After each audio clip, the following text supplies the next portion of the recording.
Hi there. Today we're breaking down the misunderstood corporation tax loss rules for 2026. If your company made losses, this video could save you thousands. Stay with me. Hello there! Today, we're going to break down something absolutely crucial for any UK company: what to do when you make a loss. We'll be looking at the two main strategies: carry back and carry forward. Now, this isn't about failure, not at all. It's about smart financial planning. Everything we're covering today comes directly from the expert tax advisors over at ProTax Accountant, and it's all designed to show you how your toughest year could actually become a real financial opportunity. So let me just ask you this. What if that loss your business just posted, what if it wasn't a dead end, but actually the start of a comeback? What if that negative number on your balance sheet could unlock thousands of pounds in cash you've already paid to HMRC? Well, that's exactly the potential we're going to explore right now. So here's our game plan. First, we're going to completely change how you think about a business loss. Then, we'll walk through your two big strategic options: getting cash back now or saving more tax later. We're also going to shine a light on a nasty tax trap that catches so many businesses out. And we'll finish up by looking at the special rules for when a business closes its doors for good. Okay, first things first. For a UK limited company, a trading loss is not just a bad number on a page. Thanks to the way the tax system is set up, it's actually a powerful financial tool. You're not just accepting a bad year, you're using that loss to either claw back tax you've already paid or to shield yourself from future tax bills. Seriously, think of it like a hidden asset, just waiting for you to use it. Right, so you have a loss. What now? Well, you're at a crossroads with two main strategic paths you can take. The best way to picture this is to think of your loss as a kind of tax voucher. The big question for you as the business owner is this: do you cash that voucher in right now for a refund, or do you keep it in your back pocket to get an even bigger discount later on when things are booming again? And here are those two choices, side by side. On the left, you've got carrying back. This is all about speed and immediate cash flow. It's a cash injection right when you probably need it the most. On the right, carrying forward. That's the long game. It's for when you're confident about the future and you want to maximize your tax savings down the road when the big profits start rolling in. Let's start with the option that gets cash into your bank account fast. This is the carryback mechanism, and believe me, for businesses that are feeling the pinch after a rough patch, this can be an absolute lifeline. The standard rule is actually beautifully simple. The Corporation Tax Act says you can take the loss you made this year and set it against the profits you made in the 12 months just before.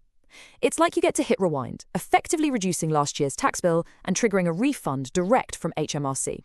Let's make this real. Picture a small, independent cafe in Manchester. Maybe 2026 was just a brutal year. Costs went through the roof, footfall was down, and they end up with a £20,000 loss. But they look back to 2025, and that was a brilliant year. They made a healthy £30,000 profit and dutifully paid their corporation tax on it. Now that cafe can turn that memory into actual money. But here's the thing. It doesn't happen automatically. You have to actively claim it. Once that £20,000 loss is finalized, the director makes the choice to carry it back. That claim then gets put in formally, usually as part of the company's CT 600 tax return. After that, it's over to HMRC to process it and send the cash. So what's the bottom line? By carrying back their £20,000 loss, our Manchester cafe slashes its 2025 taxable profit from 30 grand all the way down to 10.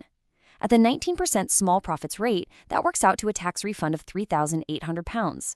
That's a vital cash injection, straight into their business account. It's not a loan, it's their own money back.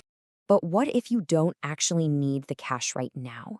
What if your business is on solid ground and you're forecasting some serious growth just around the corner? This is where carrying losses forward might just be the smarter play. And this is something that catches a lot of people out. They often just grab the immediate refund without thinking about the bigger picture. You know, the rules on this got a major upgrade back in 2017, making it a much more powerful tool. Before then, you could generally only use a trading loss against future profits from that exact same trade. But now, you can carry them forward indefinitely and use them against your company's total profits. That means they can shelter income from property, investments, you name it. It's way more flexible. Now stay with me here. This next point is relevant to almost every single growing business. Each year, your company gets what's called a £5 million deductions allowance. What that means is you can use your carried forward losses to completely wipe out the first £5 million of your future profits. For the vast majority of SMEs, that's huge. But, and it's a big but, For the really profitable companies, there is a restriction. For any profits you make above that £5 million allowance, you can only use your losses to offset 50% of them. So as you can see here, if you made a £6 million profit, you'd shelter the first $5 million completely, but only half of the next million. Okay, this is where we get into the really expert level strategy. You'll definitely want to hear this part because it's not just about if you use your losses, it's about where you use them to get the absolute biggest bang for your buck. So, as of 2026, we have these different corporation tax rates. Up to 50 grand profit, you pay 19%. Over $250,000, you're at the main rate of 25%. But here's the weird bit. There's this thing called marginal relief that sits in the middle, and because of how it's calculated, the slice of your profit between £50,000 and £250,000 is effectively taxed at 26.5%, making it the most expensive profit your company can earn. So here's the pro tip. If you have the choice, you should always aim to use your losses to wipe out the profits that are getting hit by that painful 26.5% rate. Think about it. Using a $10,000 loss against profits taxed at 19% saves you $1,900. Fine. But using that exact same 10 grand loss in this marginal band, that saves you $2,650. That is just smart tax planning. And you really have to watch out for this because it's a major trap for entrepreneurs.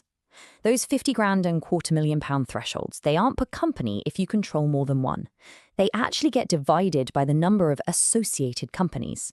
So if you own 3 separate businesses, that 19% tax band suddenly shrinks from 50 grand down to just over £16,000 for each one.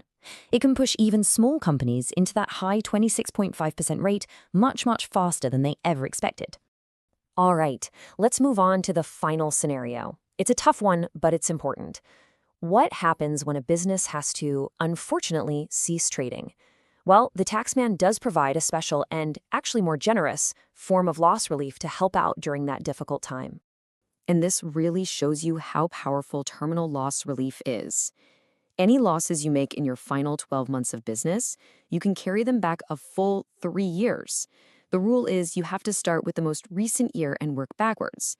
This lets a business reclaim tax it paid during its final good years, which can provide absolutely vital cash to help settle any debts and close things down properly. So let's pull all this together. What are the key takeaways? Number 1, a loss is a tool, not a failure.